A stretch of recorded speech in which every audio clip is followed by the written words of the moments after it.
Hi, Uncle Jesus here. I just got done doing a video. I think I cursed a bit too much. Atheists and Christians, I cursed at all of them. So I'm going to start over again. Maybe I'll put that one up. I don't know. This is my baptismal Bible. I got it when I was 13. I was a fundamental Baptist for 40 plus years. Finally, the pages just fell apart all by themselves. No, I didn't walk away from my faith. The universal truths within the Bible itself ended up choking out the man-made doctrines. There's a little universal truth in anything that man writes because you're comparing it with humanness. Let's see. Let's go to the beginning. Is anybody listening? Is anybody listening? So I'm not a top-class atheist, and I don't believe in everything the scientific farmers tell me, so they don't like me on that side, and the Christians don't like me because I make fun of their farmers too, who wrote this. As far as I'm concerned, they're the same type of people that run everything today. Oh, back to, I already explained myself there. So, about 10 years ago, I escaped the big fish of Christianity. I knocked on doors, tried to win souls to the Lord. Couldn't figure out why people weren't getting saved. Prayed very hard. Why? Why they don't believe? Oh, I don't have to explain it. I want them. It's too bad for them. They're going to hell. They're rejecting God. Anyway, let's go back to this top story here. Everybody knows the Adam and Eve story. We're going to call it the Candyman Drugdealer makes a hit on two kids for God. Okay? Okay, we're going to show how this story goes. Many people have never read this story the way it says it. Let's go. Now the serpent, not Satan. No, it says serpent. Now the serpent was more subtle than any beast of the field which the Lord God had made. And you know, God knows everything about everything he made. He knows everything about it. So he made it to be really subtle. Yeah. And he said unto the woman, Yea, hath God said, Ye shall not eat of every tree of the garden? And the woman said unto the serpent, We may eat the fruit of the trees of the garden. But the fruit which is in the tree in the midst of the garden, God said, Ye shall not eat of it, neither shall ye touch it, lest ye die. She added that part, but so what? We can make a whole topic over that. Here we go. The temptation of Eve. And the serpent said unto the woman, You shall not surely die. And the temptation of Eve. The appeal in pride was the footnotes that some man put in this Bible. The 5th verse, Genesis 3:5. For God knows that in the day ye eat of it, then your eyes shall be opened, and you shall be as God, small g, knowing good and evil. Temptation of Eve, the fall. And when the woman saw that the tree was good for food, and it was pleasant to the eyes, and a tree to be desired to make one wise, she took of the fruit thereof, and did eat, and gave also to her husband with her, and he did eat. And their eyes were both open. And the eyes of them both were opened. And they knew that they were naked, and they sewed fig leaves together and made themselves aprons. Here comes God now. And they heard a voice of the Lord walking in the garden in the cool of the day. They have to make it perfect sounding. Just cool enough. Walking in the garden in the cool of the day, and Adam and his wife hid themselves from the presence of the Lord God among the trees of the garden. And the Lord called unto Adam and said, Where art thou? And he said, I heard thy voice in the garden. I was afraid because I was naked and I hid myself. And he said, Who told thee that thou wast naked? God said, Who told you that thou wast naked? Hast thou eaten of the tree which I commanded thee not that thou shouldn't eat? And the man said, the woman who thou gavest to me, she gave me of the tree, and I did eat. And the Lord God said unto the woman, what is this that thou hast done? And the woman said, the serpent beguiled me, and I did eat. So they're in trouble here, and here God set them up.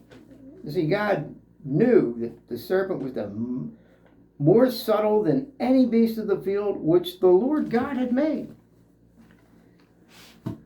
So this is like, what parent would go leave their kids, tell them all this good food is there, you can eat anything except that one tree in the garden, then leave them, and it's good for the eyes, it's very good to look at.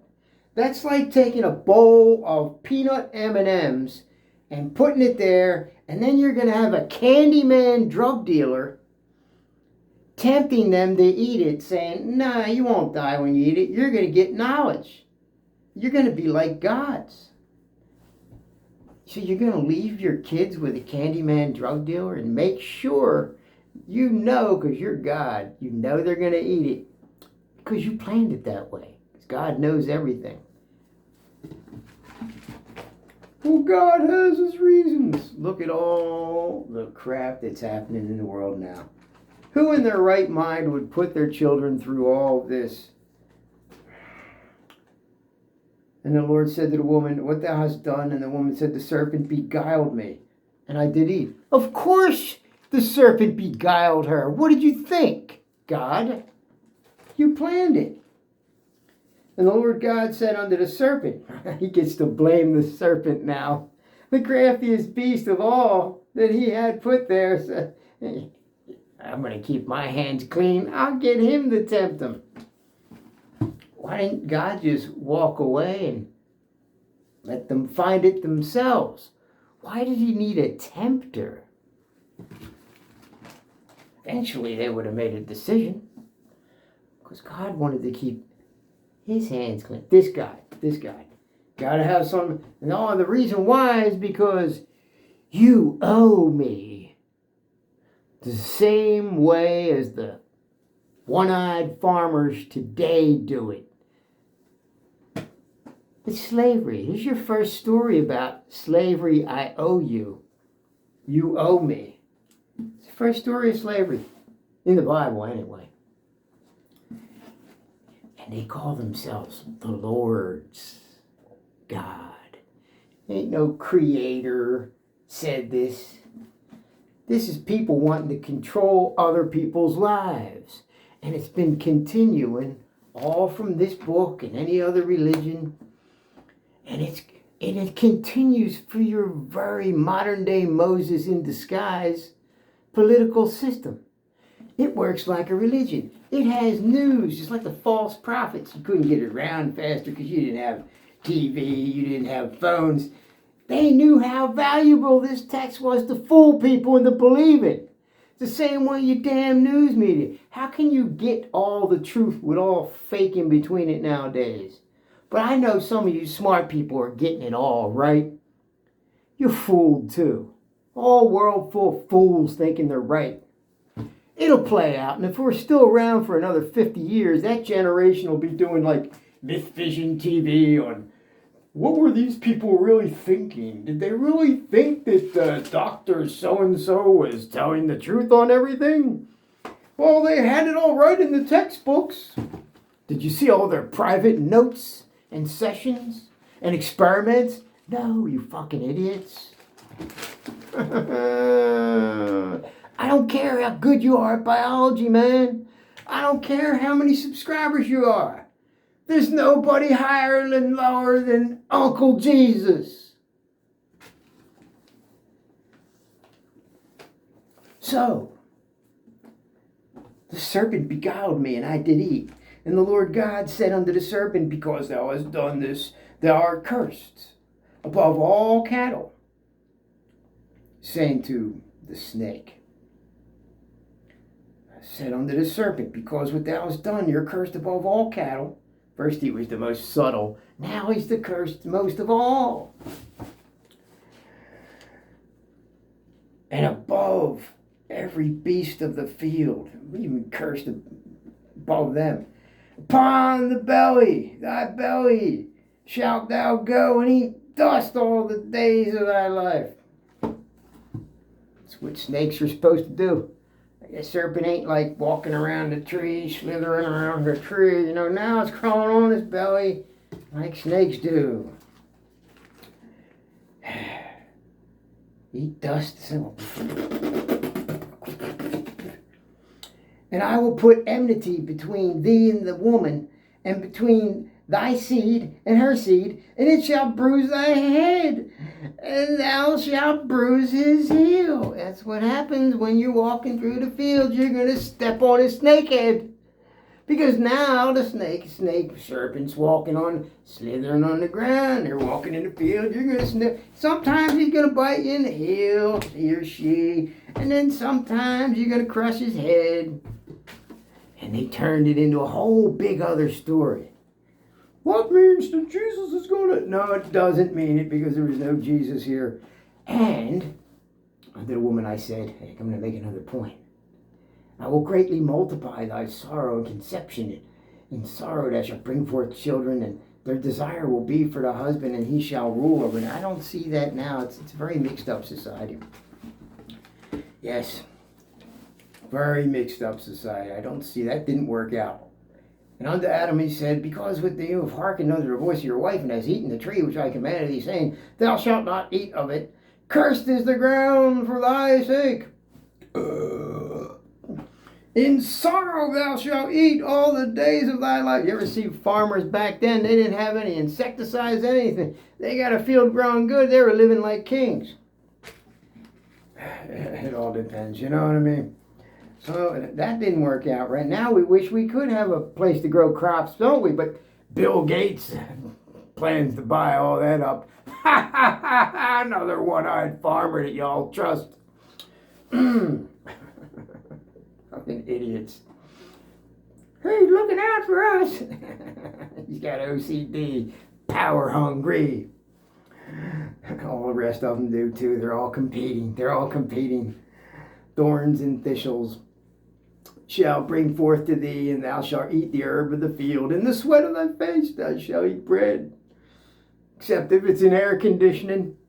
Till thou return to the ground, for out of it wast thou taken, and dust thou art, and unto dust thou shalt return. No heaven, no hell, no soul winning or preaching about escaping hell, nothing like that. No demons running around. Sad waters.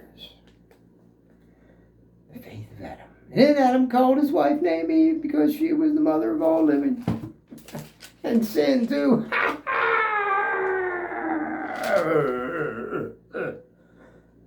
So, anyway, they're going to return to dust, and the serpent, he gets to crawl on his belly for the rest of his days. And they turn to dust, so they flicker. Sometimes I guess he can taste a little bit of their dust as they decay, but he's probably dead too. And then they had babies, little snakes, and they're stepping on their heads and biting their heels. So just going on and on, you know what I mean? And then later on, like the Tower of Babel comes, and I already preached about that in my other one where I'm cursing at people and stuff. Yeah, man, all these stupid commenters I keep getting. I go to a channel to try to introduce Uncle Jesus to people, you know what I mean? I'm trying to save the minds of holy-minded so-called skeptics, holes so big falls out their backside. And I'm trying to save the Christians from their faith. Because I was there. I know what it's like. 10 years ago, I escaped from the big fish. Anyway, I really don't give a damn too much anymore. I'm getting old. And the last 10 years have been a really nice trip where I realized a lot of things. I pretty much like who I am now. Tower of Babel, I might even put that up later. Okay, folks. Uncle Jesus.